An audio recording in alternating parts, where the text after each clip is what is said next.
नाजरीन, एक दफ़ा फिर माँ बेटा पॉडकास्ट की खुशामदीद।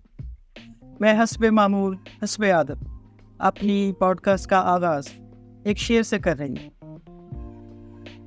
कब तक सुनेगा कोई मेरे इश्क का किस्सा, कब तक सुनेगा कोई मेरे इश्क का किस्सा, कहानी ख़त्म करता हूँ दौलत खो गई मेरी। मुझे लगता है आज की पॉडकास्ट में कोई दौलत वाली बात होने वाली है। तो मुझे लगता है रात की डिस्कशन से कुछ इन्फ्लुएंस्ड है। आप डिस्कस करते हैं क्या बात है इस समय। धन्यवाद। रात आप यंगस्टर बैठे जो गुफ्तगू कर रहे थे, जो डिटेल्स मैंने सुनी, उसमें एक वर्ड क्रिप्टो आ रहा था बार बार। तो क्रिप्टो से मुझे ये तासुर मिला जैसे किसी पैसे की, किसी करेंसी की बात हो रही है। तो सलमान, क्रिप्टो क्या है? अच्छा, क्रिप्टो एक ऑनलाइन करेंसी है जो इस टाइम दुनिया में बड़ा इन्फ्लुएंस जिसका है, बड़ी पीक पे है इस टाइम। तो है तो वैसे ये 2008 से स्टार्ट हुई हुई बात है, लेकिन ये बकवासियात अभी भी चल रही हैं और लोग इसमें बहुत सारा पैसा लगा भी चुके हैं और बहुत सारा पैसा लूज भी कर चुके हैं। आपकी इस बात को सुन के तो मेरा एक और शेयर पढ़ने को दिल चाह रहा है। आज दिल उदास है फिर से, यार ये क्या बकवास है फिर से। क्रिप्टो तो बस वाकई बकवास ही बन चुकी है आजकल। थोड़ा सा मैं आपको बैकग्राउंड बता दूं क्रिप्टो के, जैसे आपने मेरे से पूछा था, मैं आपको बता दूं। 2008 में सतोशी नाकामोटो एक बड़ी इन्फ्लुएंशियल पर्सनैलिटी थी चाइना की, जिन्होंने ये क्रिप्टो एक ऑनलाइन करेंसी का आगाज़ किया था, जिसका जो पहला फोरम था उसका और पहला जो उनकी डिवीज़न थी कॉइन्स की, वो बिटकॉइन था। उस टाइम इसकी कीमत कुछ पैसों से भी कम थी, यानी कि ना होने के मुतरादिफ थी। लेकिन आहिस्ता आहिस्ता क्योंकि इसकी पॉपुलैरिटी बढ़ती गई, लोगों को ये आइडिया पसंद है। जैसे आप देखें जब बैंकिंग की बात करते हैं तो बैंकिंग में आपका पैसा बैंक कंट्रोल करता है एक हिसाब से। आप बैंक में पैसा जमा करवाते हैं और बैंक से पैसा लेते हैं, लेकिन सम टाइम ऐसा होता है कि बैंक आपको कहते हैं कि आप इतना कैश आज नहीं निकलवा सकते क्योंकि हमारे पास कैश अवेलेबल नहीं है, या आप इतनी बड़ी ट्रांजैक्शन नहीं कर सकते क्योंकि हमें फला बंदे की सिक्योरिटी दरकार है। तो क्रिप्टो इसको कहते हैं एक सेंट्रलाइज्ड सिस्टम। तो आपकी सारी करेंसी जो है वो एक ही तरीके से पूरी दुनिया में मैनेज की जाती है बैंकों के थ्रू। लेकिन जो क्रिप्टो है वो डिसेंट्रलाइज्ड है। डिसेंट्रलाइजेशन का मतलब ये है कि क्रिप्टो किसी के कंट्रोल में नहीं है। क्रिप्टो की वैल्यू ऊपर भी जा सकती है और नीचे भी जा सकती है। जैसे आपको पता है हर चीज़ के पीछे जो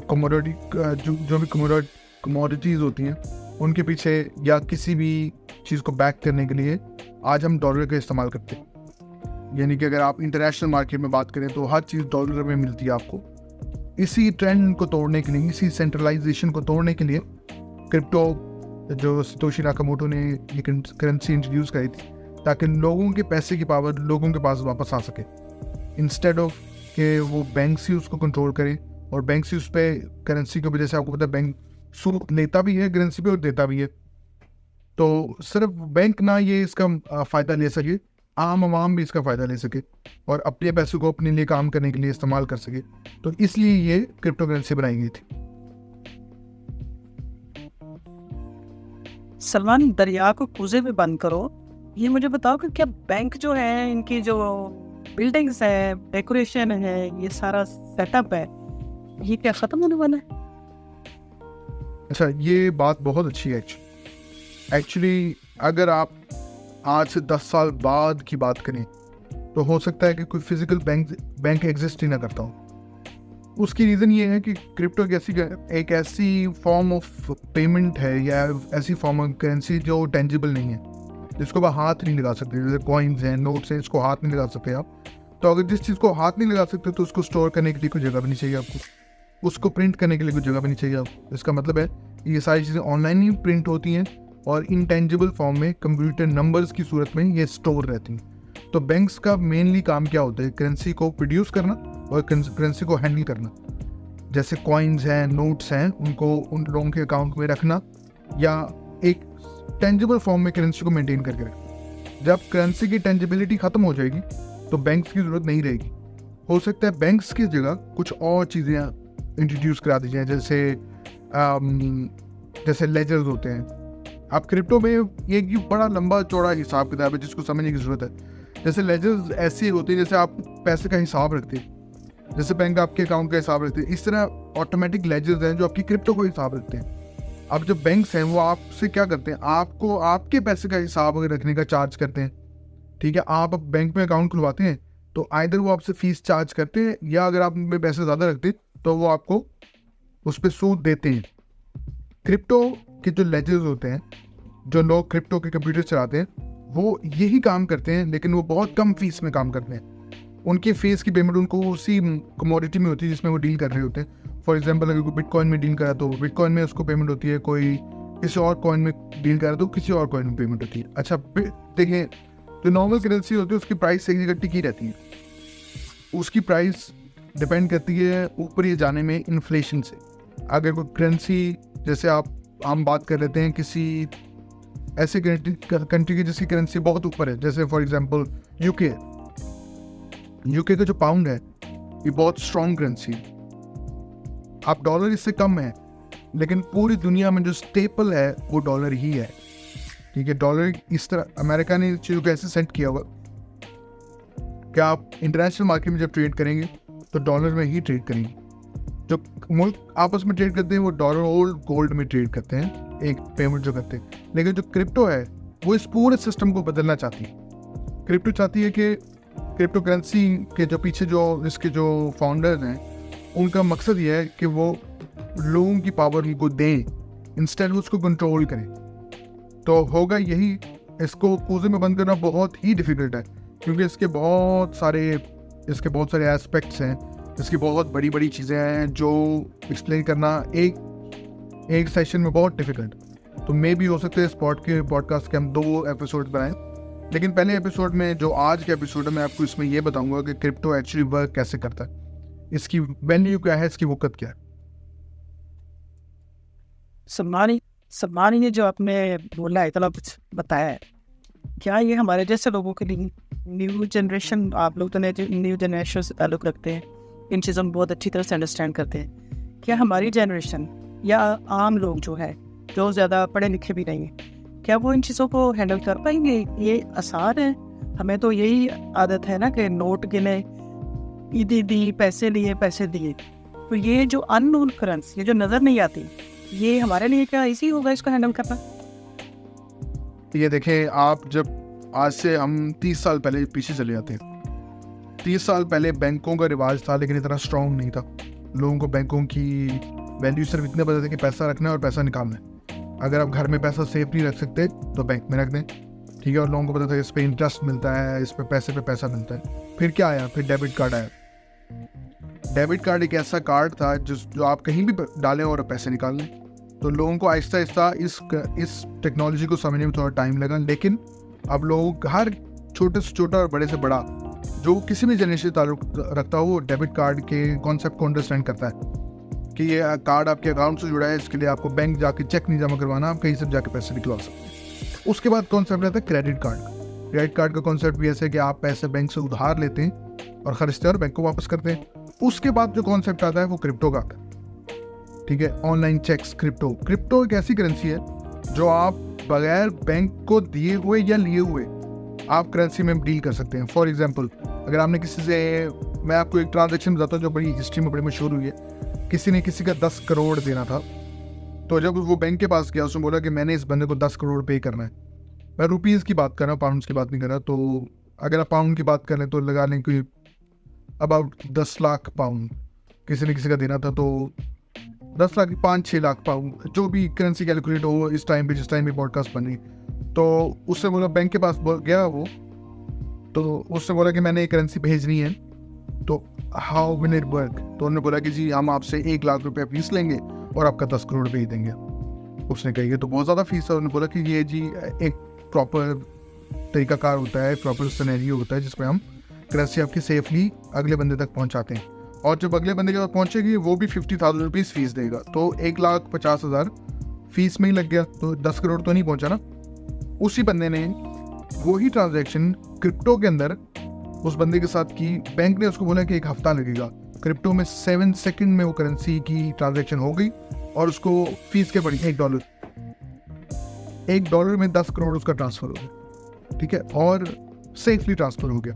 अब देखिए, जब आप लोग कहते हैं क्रिप्टो सिक्योर नहीं है, मुझे लगता है क्रिप्टो काफ़ी सिक्योर है।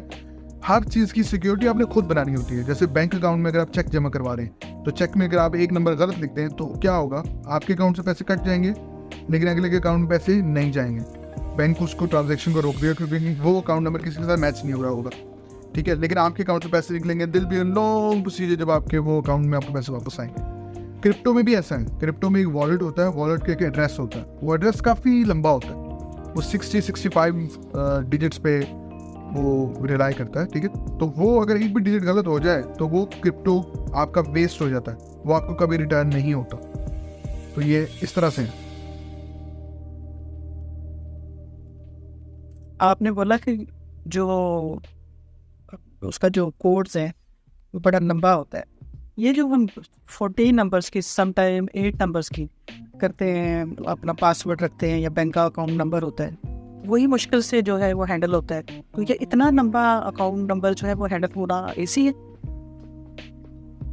क्रिप्टो के अंदर सिक्योरिटी बहुत बड़ा इशू है, इसीलिए क्रिप्टो की तरफ लोग ज़्यादा नहीं आते। क्रिप्टो में सिक्योरिटी का इशू ये है कि क्रिप्टो अगर आपके वॉलेट के अंदर कोई और चला जाए तो वो आपकी क्रिप्टो को जीरो भी कर सकता है, same as a bank account. अगर किसी के पास आपके बैंक डिटेल्स चलें तो आपका अकाउंट जीरो कर सकता है।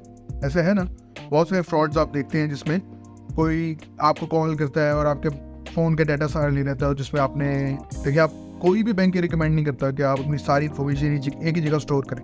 क्रिप्टो भी ऐसे ही, क्रिप्टो भी आपको यही बोलता है कि आप अपनी सारी इन्फॉर्मेशन एक जगह स्टोर ना करें, ठीक है। और क्रिप्टो के कुछ फ्रेजेस होते हैं, जैसे मैंने आपको बताया, क्रिप्टो की बहुत बड़ी मोम्मे का नाम है, तो ये मोम्मे एक एपिसोड में एक्सप्लेन नहीं हो सकता।